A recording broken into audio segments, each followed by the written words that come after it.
yun. Matagal din pinag-isipan yan. Bakit ang masusunod sa paglilipat, di ba? Dapat kasi, bawasan nyo na lang yung premium kung maraming pondo. Bakit ang sinunod nyo, yung isang sentence na BICAM lang ang naglagay? Yun yung pinaka, ano ko ron eh. Sabi ko, oo nga, no. Ibig sabihin, dinaig pa nung isang sentence ng BICAM yung mga batas na pinag-aralan ng napakahabang panahon.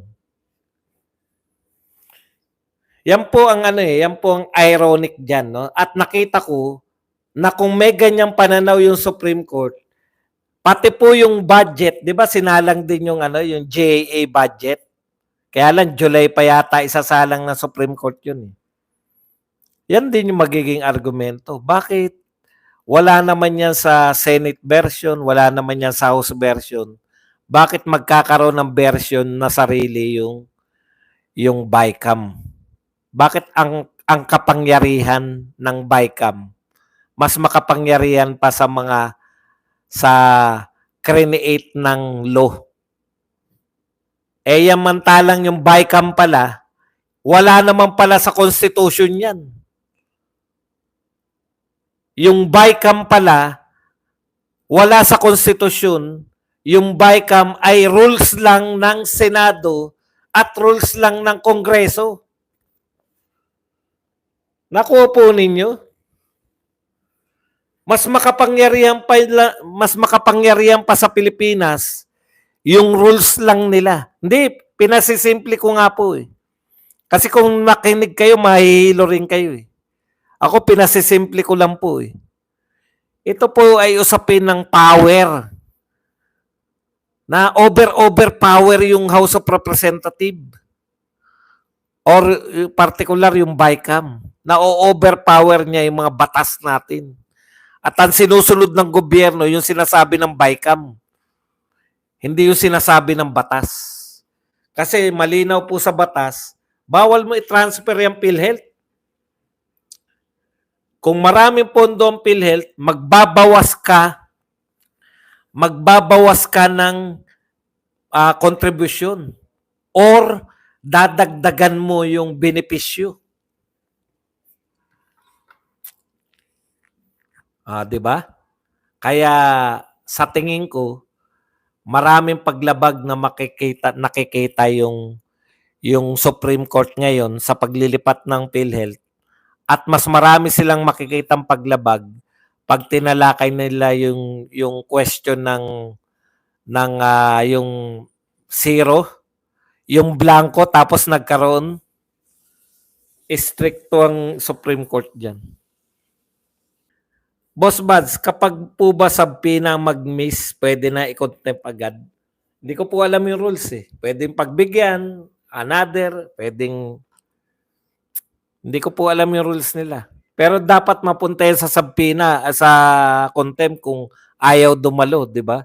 Katulad ng ginagawa ng House of Representatives.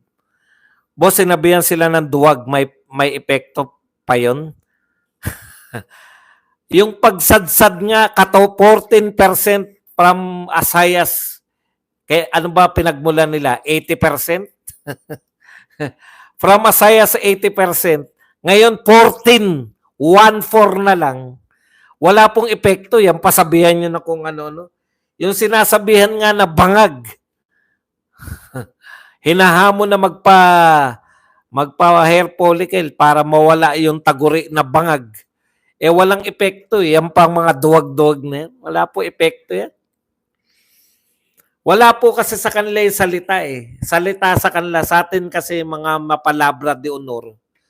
Matindi po yung epekto. Kaya po ako mahilig ako mag-react sa mga salita niyo. Pero may mga tao po kasi na hindi pasok-labas lang yung mga salita na yan. Pasok-labas lang yan. Okay. Boss Buds, parang yung Constitution ay 10 Commandments tapos yung BICAM gumawa lang ng rules na bawal umihi dito. Pero yung pa yung sinusunod. Correct.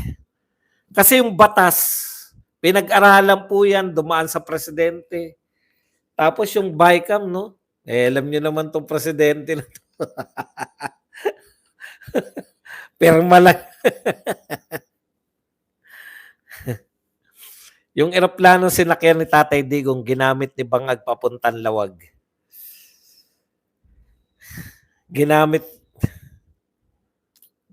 mas makapangyarihan pa nga ang mga rules ni Tambaloslos kaysa sa konstitusyon. Correct. Yun ang lumalabas eh. Yun ang nasusunod eh.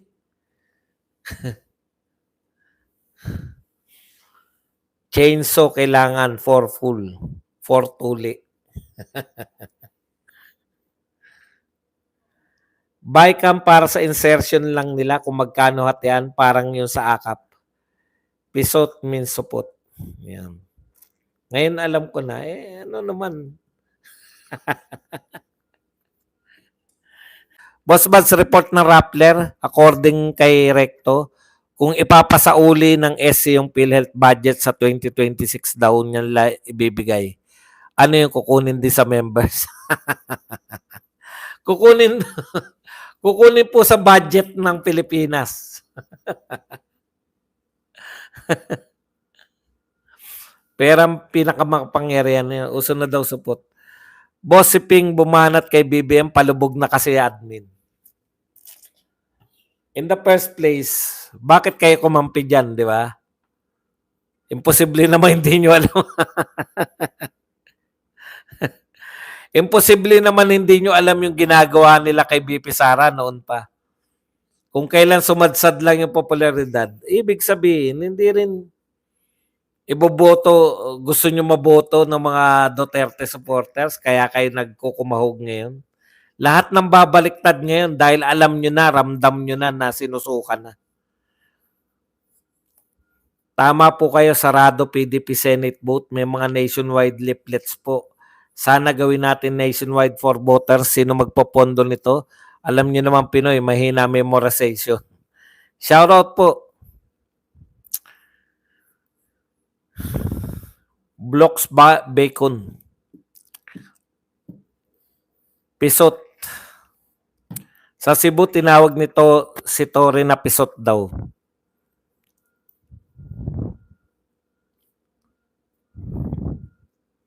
Dumadami ang mga too late heroes na galing sa lineup ni BBM. Kasi hinahangad nila yung dalawang natitira eh. Nag-aagawan sila dun sa dalawang natitira. Alam niyo po, swerte ng mga unknown na mga katulad ng mga bagito, sila Jamie Bondoc, sila Lambino, sila Hinlo, sila Epe Salvador, sila Vic Rodriguez, sila talaga, Marcoleta, dati na eh. Di ba? Dati nang kilala yan eh. Kaya lang syempre, iba pa rin yung naka-line up ka kay Tatay Digong si Pastor Kibuloy. Lalo na si Pastor Kibuloy dahil talagang friend na friend ni Tatay Digong yan. Boss, bakit laging naka-smile si Aimee? Di kaya dahil sa Botox? Hindi, alam niyo po, hindi ko na po concern yung mga Botox na yan. Wala po ko idea kung ano epekto ng Botox na yan. Kaya wala na akong hindi ko concern yung Botox na yan. Matagal na tayo nagbabastusan.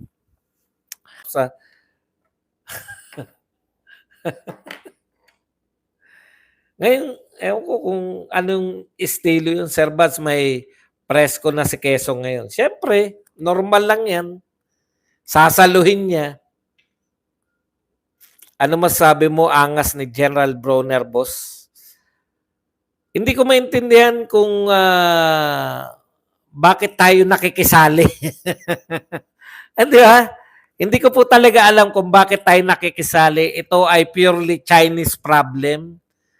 Taiwan is long overdue na yung kanyang paghingi ng independence.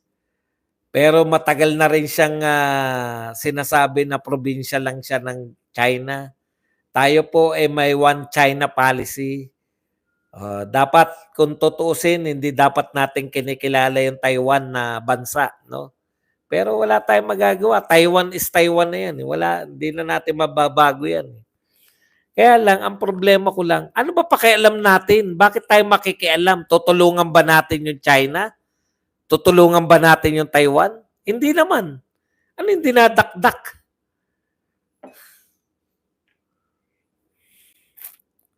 Correct. Wag na sana sumausaw. Kasi Chinese problem po yan. Parehong incheck yung mga yan eh.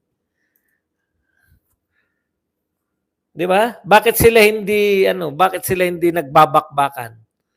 Alam niyo po, una sa lahat, ang utak na ma-incheck, una, negosyo, di ba? Tamsak dan sir si Bongbong Marcos pumunta sa Cotabato City sa KCC Mall of Cotabato City. Napahiya si Marcos sa taga Cotabato City. Bakit ano po nangyari? Kwento ka naman, bakit napahiya?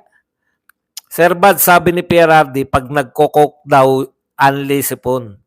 Sana all. Pepsi yan si Browner. Awanin. Proud pa si Auntie Claire na mga opisyal ni BBM hindi umati ng hearing compare kay PRRD na pinahintulutan niya. Ano nangyari ngayon?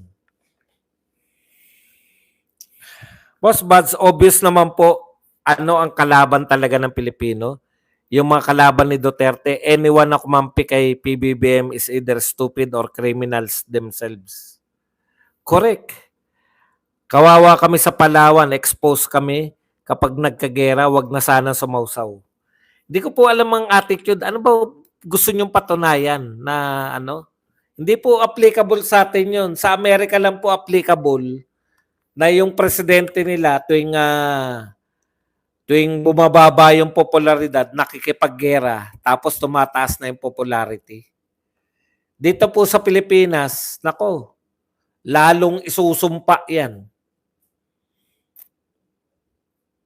Boss Bats, dapat contempt ni Amy si Torre. Si Paduano yung kriminal dahil dating Sparrow Unit member siya. Pa-shoutout naman po, thanks. Maricar Ceruela. Ang tapang mangidnap ng dating presidente pero takot naman sumagot sa hearing. Hindi, okay lang nga po kung takot eh. Pero kung minamaliit yung hearing, ano naman, wag na natin atinan yan. Doon ako yun po yung nakaka-open. Hole na sa oras si Amy, abutan na siya ng pagkatalo niya kaya sayang yung hearing. Ayun nga yung kaya nga siya nag-hearing, yun yung purpose niya eh. Kayo naman di kayo nakakalata. Ano kaya resulta ng hearing ni Amy? Ayaw matin ng mga alipores? May iba pa bang paraan? Meron. Ipapakontempt. Diyan makikita, di ba? Ang gandang ano niyan para kay Amy. Pag napakontempt niya yan. Sir Buds, ako'y nalulungkot. Ano kaya, ayan, talaga, na bakit kitang-kita na ng ibang taga-senate ang corruption pero tahimik lang sila. Asa na po kaya si Senator Villanueva? Feel ko lang, sir, kaya matapang si Senator Amy kasi wala po si Lisa. O kaya, ako sa tingin ko, eto honest wala na siyang pag-asa. Laglag siya eh, di ba, sa survey. Baka eto ang chance niya, yung, di ba? Pa-contempt niya yan. Kahit na anong sabihin natin, matutuwa po yung mga maka-Duterte sa kanya pag pinakontempt niya. Yun yung kondisyon eh. Kung di mo mapa-contempt, wala din yan.